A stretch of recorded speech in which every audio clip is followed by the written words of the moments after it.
La verdad, muy triste. Bueno, y vamos a continuar hablando de noticias internacionales, pero que también tiene que ver con la migración por este fallo judicial que anula justamente las reformas migratorias. Y ya la tengo a Flor para que nos cuente un poco más del tema. ¿Cómo anda, Flor? ¿Qué tal? Buenas tardes. Feliz día, primero. Feliz día. Me parece que es importante pensar también en este día, que es el Día de la Independencia, cómo también la Argentina conforma una identidad que va justamente redefiniéndose década a década, y que el componente migratorio es una parte muy importante de esa redefinición. Y justamente decíamos esto, ¿no? Como migrar no es un delito. En este momento pensar en una independencia del Poder Judicial en relación al Poder Ejecutivo es muy importante, y este fallo de alguna manera viene a darnos una cierta esperanza de que la justicia de alguna forma puede tener una independencia del Poder Ejecutivo, ¿no? Contanos un poco de qué se trata, sobre todo a la gente, ¿no?, que está del otro lado, y explicarnos un poco, ¿no? Porque está muy bien lo que decís, migrar no es un delito, pero hay gente que no lo ve así, lamentablemente. Eso también es una realidad. Sí, concretamente el fallo que, bueno, justamente lo presentamos el lunes pasado. El fallo es un fallo contra el decreto de necesidad de urgencia que el gobierno de Milei vino a imponer en el año 2025, con el objetivo principalmente de modificar tres leyes muy importantes, ¿no? La ley de migraciones, la ley de acceso a la ciudadanía y la ley de educación y de educación superior. Algunas medidas que estuvimos viendo la vez pasada, mínimamente como para poder avanzar justamente sobre este fallo maravilloso, es que principalmente modificaba una gran cantidad de leyes de acuerdo a un decreto de necesidad de urgencia, o sea, citando una urgencia en el país que vinculaba la cantidad de delitos cometidos con la población migrante, estadísticas que ya hemos visto que fueron totalmente modificadas para justamente establecer esta necesidad y esta urgencia. Por el otro lado, identificaba que las personas migrantes acceden a una residencia temporaria para venir a la Argentina a tener educación gratuita o salud gratuita, y por eso justamente modificaba el acceso a la residencia permanente, colocando una gran cantidad de prerrogativas económicas que justamente el lunes pasado vimos, sí, que ni siquiera pueden ser cumplimentadas por una persona de nacionalidad argentina con arraigo, etcétera, ¿no? Y lo otro, que es lo fundamental, establecía la imposibilidad del acceso a la salud y el acceso a la educación de manera gratuita, y limitaba al Poder Judicial, o sea, quitaba de la órbita del Poder Judicial lo que se implica el derecho a la ciudadanía, o sea, que una persona migrante pueda naturalizarse, ¿sí?, y acceder a la ciudadanía argentina, ser un ciudadano o una ciudadana argentina, ¿no? Conformaba dentro de la Dirección Nacional de Migraciones un área específica, decía que el Poder Judicial gastaba mucho dinero en esto, entonces que era necesario sacarlo del ámbito de la órbita judicial a la órbita del Poder Ejecutivo, o sea, de la Dirección Nacional de Migraciones. Conformaba un área específica, y esto es bastante interesante, porque decía que en ese área se iban a valorar las peticiones del derecho a la ciudadanía, o sea, las peticiones de ciudadanía, pero, ¿sí?, que los ciudadanos que tuvieran un monto de dinero valorado en una cantidad específica que ellos iban a evaluar, podían acceder a la ciudadanía directamente. Claro, o sea, de la que tengas, depende. Exactamente. Si tenés plata, vale si tenés plata. Exactamente. ¿Qué es esta placa? Entonces, lo que estamos viendo acá justamente es el fallo, que es un fallo realmente notable, porque cita la Convención Internacional de los Derechos Humanos, porque cita Alberdi, las bases, diríamos, de la conformación de este país, ¿no? Sí, Alberdi y Sarmiento, los dos. Por eso digo. ¿Sí? Este fallo, ¿qué dice? Dice lo siguiente. Dice, no existía un carácter de necesidad de urgencia para continuar los trámites que estaban previstos en las leyes. La ley de migraciones es una ley, la ley de ciudadanía es una ley, la ley de educación superior. No existe una necesidad de urgencia para no continuar trámites vía legislación, ¿sí? Por el otro lado, que el Poder Ejecutivo se está tomando prerrogativas que son solo de incumbencia del Poder Judicial. Esto es justamente, el Poder Judicial es el que tiene la determinación de establecer cuáles son los criterios para acceder a la ciudadanía. Y esto es lo más importante, que la ciudadanía implica el acceso a derechos políticos. Cuando uno se conforma en un ciudadano, después puede votar, ¿sí? Y que los derechos políticos no pueden ser limitados por el Poder Ejecutivo, ¿sí? Y justamente una de las cosas que dice, que es al final de este fallo, es que el acceso a los derechos políticos son determinantes para una democracia representativa, ¿no? O sea, si nosotros entendemos que el Poder Ejecutivo es el que va a determinar, ¿sí?, a través de decretos, quién tiene la posibilidad de elegir a sus representantes, ya directamente estamos en una monarquía, no estamos en una democracia, ¿no? Totalmente. Estamos en comunicación con Fernando Corujeira y Germán Pérez para que nos cuentes un poco, vos, Flor, llevá vos la nota, obviamente, adelante, el caso de Li Piñán. Contanos cómo es ese caso y tenés a los abogados en línea. Hola, ¿qué tal? Buenas tardes. Bueno, el caso concretamente es el que abre este fallo, ¿sí? Es un ciudadano de nacionalidad china que reside en la Argentina desde el año 2015, que tiene lo que significan lo que se pide para acceder a la ciudadanía, que son 2 años de residencia continuados, ¿sí?, no contar con antecedentes penales, la voluntad, ser mayor de 18 años y la voluntad de convertirse en ciudadano argentino.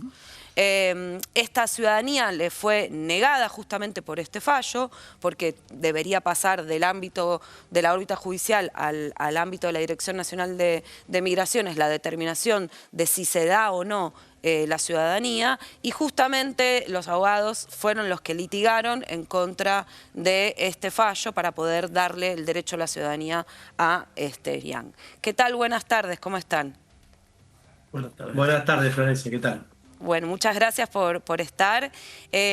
Preguntarles un poco cómo han trabajado el caso, justamente, porque bueno, es un caso que se presenta en un contexto muy particular, que es la imposición a través de un decreto de necesidad de urgencia de cambios totalmente sustanciales en materia de acceso a derechos de las personas migrantes y sobre todo de lo que implica el acceso o el derecho a la ciudadanía.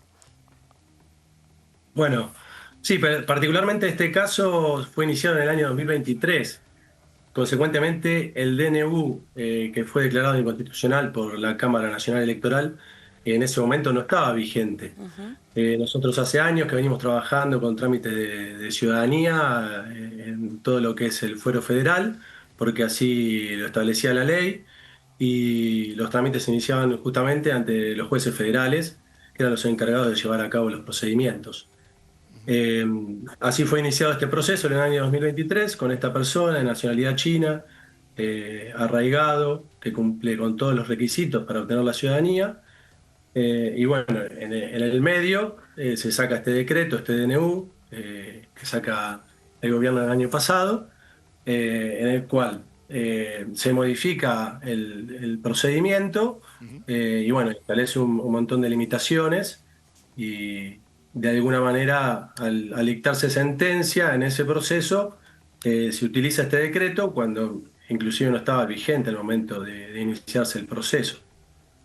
Así es un poco la historia de esto. ¿Y ustedes podrían hacer una breve síntesis de lo que la Cámara Nacional Electoral cita diríamos, como jurisprudencia, tanto a nivel internacional, ¿no?, como a nivel nacional, para dar de alguna forma la nulidad total del decreto del 2025? Ha resumido muy bien en el epígrafe de esta nota cuáles fueron los puntos fundamentales que consideró la Cámara Nacional para este fallo ejemplificador. En primer lugar, el Poder Ejecutivo se arrogó facultades que no le son propias y que constitucionalmente se encuentran vedadas, que es el legislar en materia de derechos políticos. Sabemos que el artículo 99 de la Constitución Nacional prohíbe que decretos de necesidad de urgencia sean utilizados en materia penal, tributaria y que salvaguarden derechos políticos. Justamente la Cámara lo que entendió es que además de no existir una urgencia que justificara su dictado, también se afectaban estos derechos políticos que toda vez que un ciudadano, al ser ciudadano argentino, tiene derecho a elegir y ser elegido y consecuentemente afectaba la vida democrática. Luego también se establecieron los pilares del derecho argentino, y cito a Alberdi, cito a Elena Quintana, entre otros doctrinólogos, y por supuesto todo el andamiaje jurídico que conlleva una cuestión de índole constitucional, donde se afectan cuestiones de derechos humanos, cuestiones de derecho internacional público y cuestiones de derecho constitucional, ¿verdad? La verdad que sí, como usted decía, es un fallo ejemplar. ¿Cómo ustedes están viendo que va a continuar, diríamos, como este fallo? O sea, ¿cómo prevén que va a reaccionar el Poder Ejecutivo y cuáles son un poco como, diríamos, como las expectativas que tienen ante esto? Los alcances de este fallo no solamente es un fallo ejemplar en atención a que los alcances de este fallo no solamente se dan en el caso concreto, sino que en otro de los apartados del decisorio, la Cámara Nacional ofició a la Dirección Nacional de Migraciones notificándole de la nulidad del decreto, y también notificó a cada uno de los juzgados con competencia electoral, cada uno de los juzgados federales con competencia electoral de la República Argentina, de que no debían aplicar más este criterio, y a los efectos ejemplificadores y para unificar criterios que le notificó de la nulidad del decreto. Ok. Bueno, realmente creo que, no sé si ustedes en ese momento sabían que iban a estar ante un hecho tan histórico, porque como lo decía recién Fernando, en 2023 lo hicieron, pero este fallo se ha convertido en un fallo realmente histórico que sienta una jurisprudencia magnífica en relación a la tradición de derechos humanos que tiene la Argentina y el reconocimiento de la población migrante en este día, digo, de la independencia, en el que hablamos justamente, ¿no? Como qué significa un país que puede acceder a su derecho político, que es establecer a quiénes va a votar, de qué manera va a votar y cuál es el significado que tiene la ciudadanía. Le agradecemos muchísimo haberse conectado con nosotros, le agradecemos muchísimo la entrevista y al mismo tiempo, digo, como parte de quienes discutimos muchísimo en la Argentina cuáles son los derechos que tenemos que tener como población y como ciudadanos, agradecerles por haber sido parte de este fallo ejemplar. Bueno, muchas gracias a ustedes. Y bueno, las expectativas con esto son que el Poder Judicial recepte esta sentencia ejemplificadora, los jueces federales recepten los procesos iniciados ante sus juzgados de ciudadanía, que es lo que ha determinado la Cámara Nacional Electoral. Saludos a ambos, muchas gracias por atendernos. Gracias, muy amable. Hasta luego, feliz día. Adiós, hasta luego. Y a vos también, Flor, muchísimas gracias. No, gracias. Obviamente vamos a hablar en instantes, seguramente con más temas, pero esto es tremendo, sobre todo cuando hay un precedente, y escuchar la palabra de los doctores siempre es interesante. Gracias, Flor. Nosotros nos vamos a la primera pausa en Tarde a Tarde. Enseguida volvemos, dale.